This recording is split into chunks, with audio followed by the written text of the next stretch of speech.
It began with the hiss of steel in the dark, a blade pressing cold against the throat of a sleeping man, and in that heartbeat between life and death, Lieutenant William Bligh awoke to the nightmare that would make him both a legend and a ghost, whispered about across every ocean on earth. "Make a sound, and you die where you lie," came the whisper, trembling with rage and conviction, and Bligh recognized the voice instantly. Fletcher Christian, the very officer he had once mentored, the man he had trusted above all others aboard His Majesty's ship Bounty. Outside, the deck groaned under the weight of men ready to commit treason, their faces twisted by fear, exhaustion, and the savage freedom of no longer caring about consequences as the dawn of April 28, 1789, broke over the Pacific with cruel indifference. Bligh, dragged half-naked from his cabin, blinked against the glare of torches and saw the mutiny taking form, a rebellion not just against command, but against the unrelenting discipline that had ruled their every breath since leaving England. He had sailed with Captain Cook, mapped oceans, mastered storms, and earned the respect of the Royal Navy. Yet in this moment, all the honor, rank, and seamanship in the world meant nothing to a mob armed with bayonets and despair. "On your knees," Christian ordered, his voice cracking as though the words wounded him more than any blade ever could. And Bligh sank to the deck, surrounded by faces he once believed loyal, now stripped of reason by months of paradise and a single spark of hate. The humiliation cut deeper than the steel because he understood that this was no sudden madness. This was the slow revenge of men broken by discipline, by endless toil, and by the memory of Tahiti, a place so intoxicatingly free that it had infected their souls with rebellion. For 5 months, the crew of the Bounty had lived among islanders who smiled without fear, who offered food without punishment, and who loved without rules. And when Bligh's whistle called them back to duty, they found themselves torn from Eden and shackled once more to hell. Fletcher Christian, once the proud second-in-command, had walked those Tahitian beaches like a man discovering another version of himself, and when the sails rose to depart, something inside him snapped, a fracture that widened with every mile back toward discipline and away from freedom. "I am in hell," Christian had muttered in the days before the mutiny, pacing the narrow deck, his mind dissolving under Bligh's relentless precision and cutting tongue, until the words became prophecy.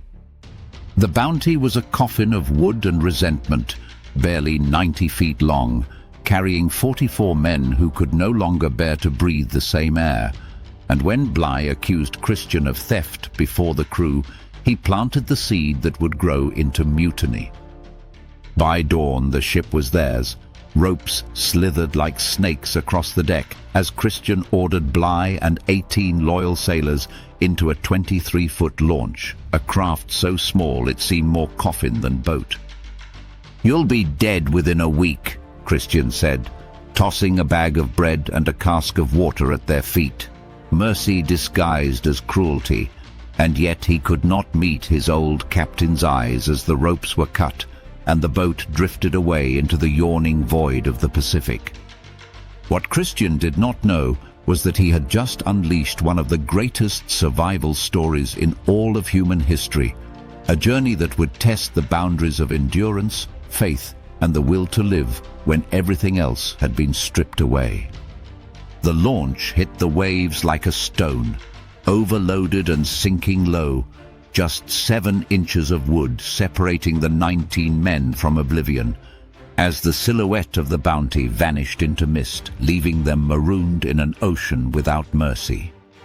The silence that followed was deafening, a silence so complete it seemed to swallow the world, until Bligh stood upright in the trembling boat, his eyes burning with something far stronger than fear. "Listen to me," he said, voice sharp as a cutlass through the wind. "I will bring you home alive, or I will die in the attempt.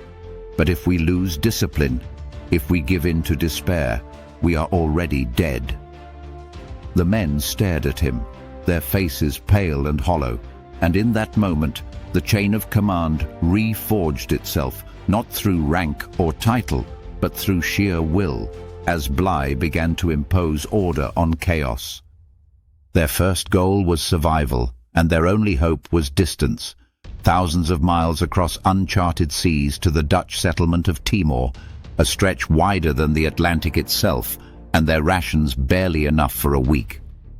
Bligh's calculations were brutal. 1 ounce of bread, 1/4 pint of water per man per day, 80 calories of life rationed with mathematical cruelty, and yet this precision would save them.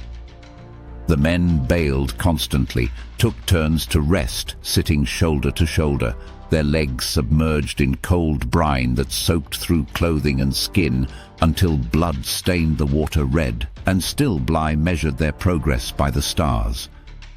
By the second day, salt sores opened like burns. By the third, the sky turned black, and thunder rolled over them like a curse. Rain lashed the sea into walls, the tiny boat climbing and falling like a toy in the hands of a furious god, and when despair spread through the men like fever, Bligh's voice cut through the storm, "Bail or die!" and they obeyed. Hour after hour, they fought the ocean, scooping water with shoes and hands until their fingers bled and the night bled into day. And when the sun rose, they found themselves alive, exhausted but unbroken. Bligh still stood at the tiller, eyes bloodshot, knuckles white, having steered through 12 hours of chaos without rest, and in that sight the men saw something terrifying and magnificent, the unyielding will of command. When they reached the volcanic island of Tofua, Bligh allowed a moment of hope. They gathered coconuts, traded with islanders, filled casks with fresh water, but the island turned hostile before the sun set. Drums thundered from the jungle, spears glinted in firelight, and as stones rained from the dark, sailor John Norton stood to protect the retreat. "Go!" he shouted, holding off the attackers while the others scrambled for the boat, but a club struck his skull and his body crumpled into the surf as Bligh's men pulled away, powerless to save him. The scream that followed was brief, swallowed by waves, and Bligh knew then they could never risk land again. From that night onward, they would live and die upon the sea. The Pacific stretched endless before them, a flat eternity of blue and death, and still Bligh charted their position with nothing more than a compass, a quadrant, and memory, no maps, no charts, only experience carved by years under Captain Cook. He divided the men into watches, ordered daily logs, and turned routine into salvation. The structure itself became a lifeline in a world where sanity drifted like wreckage. They bailed, steered, and suffered in silence, the smell of salt, blood, and decay rising from their bodies, yet within that stench of death, discipline endured. By the 5th day, blisters became open wounds, clothing fused with flesh, and old scars tore open under the salt. But Bligh's voice never faltered. "Gentlemen," he told them, "we will live not by strength, but by order." When hunger became madness, he forced them to chew on soaked bread until it vanished like ash. When thirst burned through their throats, he promised rain would come, and sometimes it did, briefly, miraculously. They caught seabirds with bare hands, drank their blood, ate raw fish when they could find it, and when there was nothing, they prayed. Days became weeks, each sunrise indistinguishable from the last, and still they sailed on, crossing waters no European had charted, heading toward the unknown edge of survival. The men no longer spoke of England or revenge. They spoke only of endurance, of the next wave, the next breath, the next miracle. Their faces hollowed, eyes sunk deep into skulls, and their skin glistened with sores that would not heal.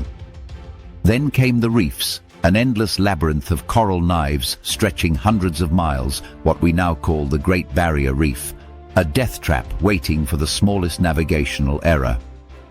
For 3 days they searched for a passage, the sound of breakers like constant thunder, knowing one mistake would shred their tiny craft to splinters.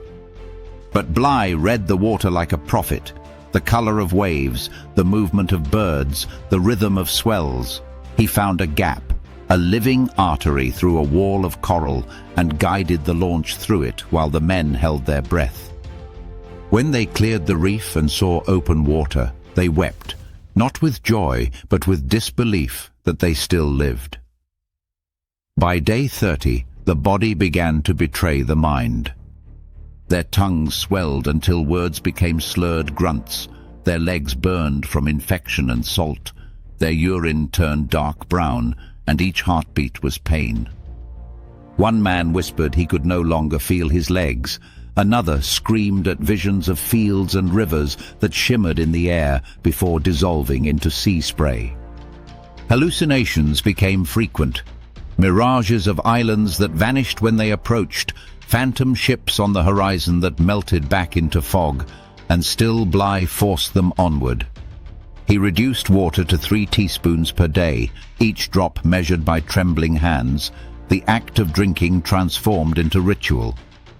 The weaker men collapsed, the stronger lifted them, sharing rations they could not spare, and a grim brotherhood formed, a pact of survival forged in agony. When storms returned, they lashed themselves to the thwarts to avoid being swept overboard. Lightning split the sky in white sheets, illuminating their skeletal forms as if the sea itself sought to erase them. Yet through every horror, Bligh maintained purpose. He celebrated minor victories, an extra mouthful of rainwater, a clear noon for celestial measurements, a bird caught at dusk, as if each were a promise from God. He spoke of England, of wives and children waiting, of hearth fires and fields of green, and his voice, hoarse and cracked, became a rope pulling them back from despair. Psychologists today would call it survival mindset, but in 1789 it was pure instinct, the understanding that hope must be commanded, discipline must replace panic, and purpose must be louder than pain. By day 40 their clothes had disintegrated, their flesh was open to the sun and salt. They could no longer sit without agony, and the air reeked of decay. But when a sudden squall appeared, Bligh saw opportunity. "Ready the canvas!" he shouted, and the men spread sheets to catch the rain, each droplet striking their faces like salvation, the taste of fresh water reviving the will to fight one more day. The reprieve was short. The storm passed quickly, leaving them trembling, but alive. Still, Bligh's calculations whispered hope. They were close, perhaps 10 days from land if his navigation was true. 10 days of hell, but the horizon held promise. On the 45th day, a whisper cut through the endless wind. "Land," said a sailor, his voice barely more than breath. At first, Bligh thought it another illusion, yet as he raised the quadrant and measured the sun, the truth unfolded. The smudge on the horizon was real. Timor. The word carried through the boat like a miracle, though none had the strength to cheer. They simply stared, hollow-eyed and weeping without tears, their bodies too dry to cry. 2 days later, on June 14, 1789, they reached the Dutch settlement, 47 days after being cast adrift, having crossed 3,618 nautical miles of open sea in a boat not meant to survive a single storm. 18 of 19 men lived. The Dutch colonists who found them recoiled in horror. "They were not men," wrote one witness, "but animated corpses, skin draped on bone, eyes sunk in skulls, the living proof of endurance beyond reason. Doctors fed them spoon by spoon, water by drop, as their bodies rebelled against food, their organs too starved to remember how to live, and yet slowly, painfully, they began to return from the edge." Bligh, still skeletal, began writing the very next day, recording every mile, every death, every act of defiance against nature, transforming suffering into testimony. His first report began simply, "I have lost His Majesty's ship, but by the greatest miracle preserved the lives of 18 men who were cast away with me." It would take months to return to England, years for the legend to take shape. When Bligh finally walked through London in March 1790, the city buzzed with awe. Stories of his navigation, his discipline, his survival spreading through taverns and drawing rooms like wildfire. A court-martial followed as required for any lost ship, but the verdict was clear. Bligh was acquitted with honour, absolved of blame, recognised for extraordinary seamanship. Admiralty officials called his open-boat voyage one of the greatest feats in naval history, a triumph of calculation and will. Yet admiration came laced with unease, because the same unbending discipline that saved his men had also created the mutiny that doomed the Bounty. The Royal Navy dispatched HMS Pandora to capture the mutineers, but fate mocked justice. The Pandora wrecked upon the Great Barrier Reef, the same deadly maze Bligh had navigated to live. 14 mutineers were recovered, 4 drowned, 7 were hanged, the rest vanished into obscurity, while Fletcher Christian himself disappeared into legend, rumoured to have died on Pitcairn Island or lived there under another name. For Bligh, survival was not the end of his trials. He rose through the ranks to Vice-Admiral, fought in major battles, and later became Governor of New South Wales, only to face mutiny once again during the Rum Rebellion, the only armed coup in Australian history. Twice overthrown, twice vindicated, Bligh became a paradox, a man too commanding to follow and too brilliant to forget. He died in 1817, his name forever tied to the word mutiny. Yet beneath that infamy lies a truth that endures. Without his leadership, none of the men in that tiny boat would have survived. As one of his officers later testified at the mutineers' trial, "I have served under many captains. Without Bligh's command, not one of us would have lived beyond a fortnight." He turned dying men into survivors. Modern historians still study the voyage for lessons in crisis leadership, the art of commanding through terror, hope, and precision when everything else has failed. Bligh's combination of discipline, order, and psychological control remains a template for survival training even centuries later. His story is no longer just about mutiny. It is about the anatomy of endurance, about the razor's edge between tyranny and salvation. When we imagine that tiny launch adrift on an infinite ocean, 19 souls clinging to life as waves tower above them, we glimpse something primal, the will to survive when reason says you cannot. The ocean cares nothing for bravery, yet somehow it yielded to one man's resolve, a man cursed by rebellion but redeemed by endurance. Bligh's 3,018-mile voyage remains one of the greatest survival feats ever recorded, a testament to what the human spirit can endure when guided by purpose stronger than pain. The Bounty mutiny became legend, its tales of paradise and betrayal retold in novels and films, but the true story, the one written in salt, blood, and will, belongs to the men who refused to die. Because survival at its core is rebellion against death itself, and on that endless ocean, Lieutenant William Bligh led the greatest rebellion of all.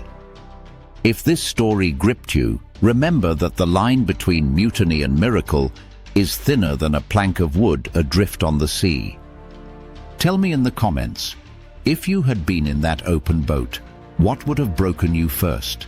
The thirst, the fear, or the thought of an ocean that never ends?